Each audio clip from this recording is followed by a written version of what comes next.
क्या तुम्हें पता है, ज्यादातर ट्रेडर्स जो मार्केट छोड़ देते हैं वो स्ट्रेटजी की वजह से नहीं छोड़ते।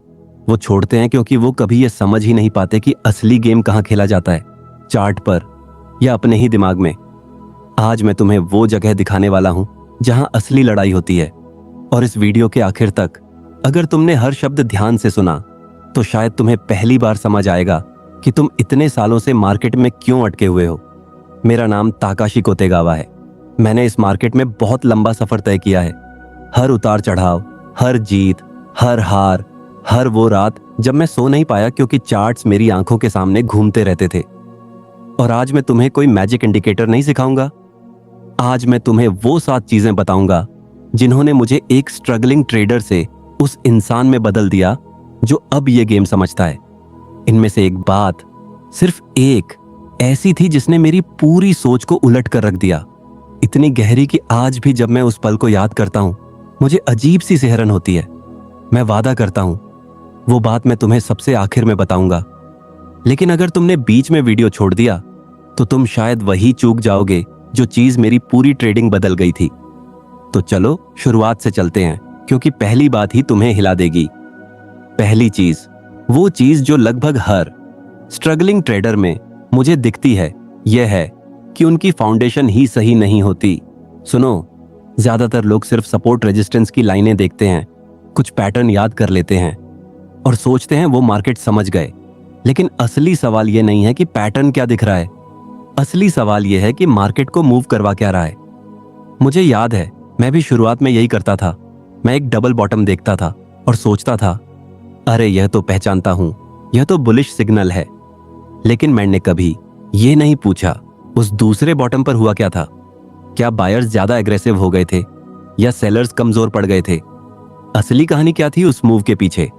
जिस दिन मैंने पैटर्न से आगे बढ़कर कॉन्टेक्स्ट को समझना शुरू किया, उसी दिन मार्केट मेरे लिए बदलनी शुरू हुई।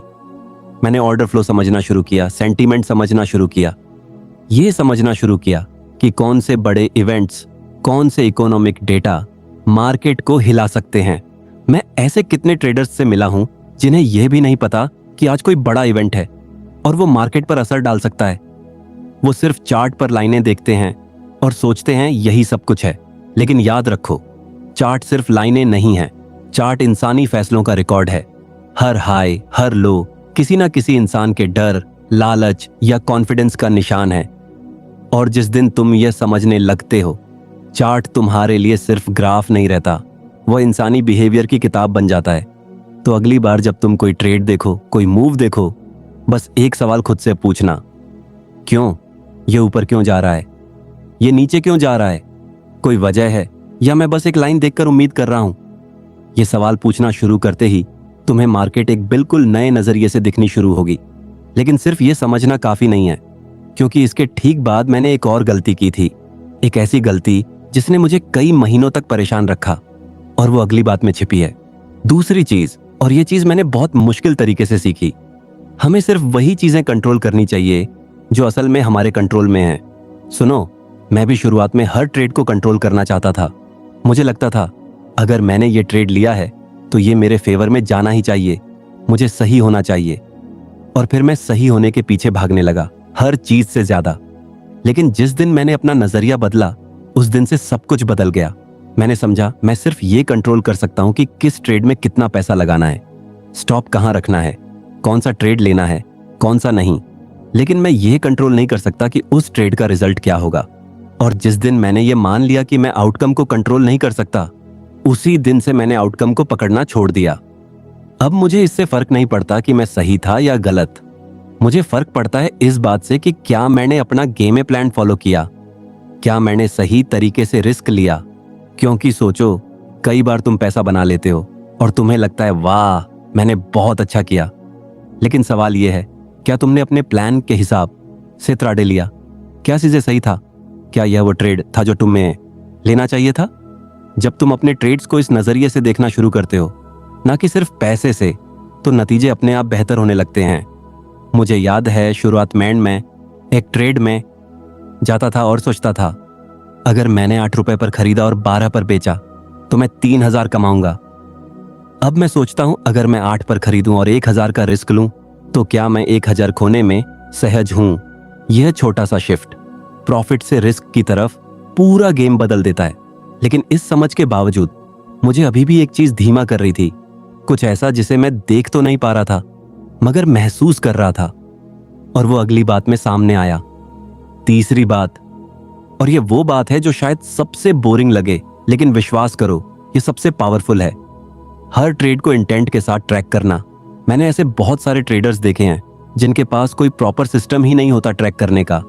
हर दिन अपने ट्रेडिंग शुरू करने से पहले एक प्री मार्केट गेम प्लान लिखो।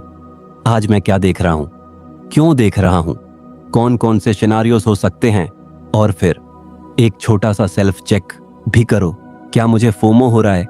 जब तुम ये सब लिखकर रखते हो, दिन में जाकर ट्रेड्स लेते हो और फिर वापस आकर पूछते हो क्या यह त्रदेश मेरे गामे प्लान के हिसाब से थे। और ज्यादातर बार तुम्हें एहसास होगा तुम बेतरतीब ट्रेडिंग कर रहे थे। मैं आज भी यही करता हूं। अगर तुम मुझसे पूछो किसी भी दिन क्या ट्रेड किया था, मैं तुम्हें दिखा सकता हूं। लेकिन अगर मैं नए ट्रेडर्स से यही सवाल पूछूं, ज्यादातर के पास कोई जवाब नहीं होता। इसे एक बिजनेस की तरह ट्रीट करो। मुझे याद है शुरुआती दिनों में मैंने नोटिस किया बहुत सारे दिन ऐसे होते थे जहां मेरा एक्चुअल ट्रेड मेरे गेम प्लान से बिल्कुल अलग होता था। और जब मैंने यह पैटर्न बार बार पकड़ा, तभी मुझे एक और गहरी समस्या समझ आई। एक ऐसी समस्या जो सीधे इस बात से जुड़ी थी कि मैं किन ट्रेड्स को अपना सेटअप मानता था। और यहीं से चौथी बात शुरू होती है, शायद इस पूरी लिस्ट की सबसे टेक्निकल मगर सबसे जरूरी बात। चौथी बात, एक या दो सेटअप्स चुनना और उन्हें असल में मास्टर करना। हर सेटअप के लिए तुम्हें समझना होगा यह सेटअप किन मार्केट कंडीशंस में काम करता है, एंट्री क्राइटेरिया क्या है, एग्जिट क्राइटेरिया क्या है। और जब तुम ये सब समझ लेते हो, तुम्हारे अंदर उस सेटअप के प्रति एक कन्विक्शन, एक विश्वास बनता है। लेकिन ये समझ, ये विश्वास समय मांगता है, बहुत सारा स्क्रीन टाइम मांगता है। और लोग यहां एक गलती करते हैं, वो सोचते हैं अगर उन्होंने कोई किताब पढ़ ली वो तुरंत वो सेटअप एग्जीक्यूट कर पाएंगे। नहीं, ऐसा नहीं होता। एक सेटअप चुनो, समझो किन कंडीशंस में ये काम करता है, फिर बहुत छोटे साइज के साथ रियल मार्केट में उसे बार बार प्रैक्टिस करो। और सुनो, सिर्फ इसीलिए कि तुम्हारे पास एक अच्छा सेटअप है, इसका मतलब ये नहीं कि वो हर बार काम करेगा। मेरे पास भी कई बार ऐसे दिन आते हैं जब मेरा सेटअप बिल्कुल सही दिखता है, फिर भी ट्रेड मेरे फेवर में नहीं जाता। और इसी पल में, इसी फ्रस्ट्रेशन में मैंने वो सबक सीखा जिसने मुझे सबसे ज्यादा मानसिक तौर पर मजबूत बनाया। यह सबक इतना काउंटर इंट्यूटिव है कि पहली बार सुनने पर तुम्हें अजीब लगेगा। पांचवी बात, गलत होने में सहज होना। सुनो, एक अच्छा ट्रेडर बनने के लिए तुम्हें, जैसा मैं कहता हूं, एक प्रोफेशनल लूजर बनना पड़ता है। हाँ, ये अजीब सुनाई देता है, लेकिन इसका मतलब बस इतना है, तुम्हें गलत होने में सहज होना पड़ेगा। एक ट्रेड लो, वो फेल हो जाए और फिर कहो ठीक है, मैं गलत था, अब मैं वापस कैसे उठूं। जितना आसानी से तुम गलत होना एक्सेप्ट कर सकते हो, उतना ही आसान एग्जीक्यूशन हो जाता है। लेकिन अगर तुम गलत होने से चिपके रहते हो तो पूरा प्रोसेस मुश्किल हो जाता है। याद रखो, गलत होना तुम्हारा अकाउंट नहीं मारता। तुम्हारा अकाउंट तब मरता है जब तुम प्रॉपर रिस्क मैनेजमेंट करना छोड़ देते हो। और यही मेरा अगला पॉइंट है। एक डेवलपिंग ट्रेडर के तौर पर तुम्हारे सिर्फ दो काम हैं। पहला, जिंदा कैसे रहूं। दूसरा, जिंदा रहने के लिए मेरा रिस्क कंट्रोल में कैसे रहे। सोचो, कितनी बार ऐसा हुआ है कि तुम्हारी ट्रेडिंग बहुत अच्छी चल रही थी, फिर अचानक सब उड़ गया और तुमने सोचा मैं ट्रेडिंग में बेकार हूं। नहीं, तुम बेकार नहीं हो, असली वजह कुछ और है। और वही वजह मुझे उस सबसे बड़ी सीख तक ले गई जिसका मैंने तुमसे शुरुआत में वादा किया था। तो अब ध्यान से सुनना, क्योंकि अब हम वहां पहुंचने वाले हैं। छठी बात, ट्रेडिंग को एक लॉन्ग गेम की तरह देखो। मैंने बहुत सारे ट्रेडर्स देखे हैं जो ऐसे ट्रेड करते हैं जैसे उनके पास सिर्फ 1 महीना बचा है। चलो इस सोच को बदलते हैं। सोचो, तुम अगले 10 साल तक इस गेम में रहने वाले हो। जब मैंने चीजों को एक वाइडर नजरिए से देखना शुरू किया, मैंने कहा मुझे परवाह नहीं इस हफ्ते पैसा बना या नहीं, मुझे परवाह है इस गेम की लॉन्जेविटी की।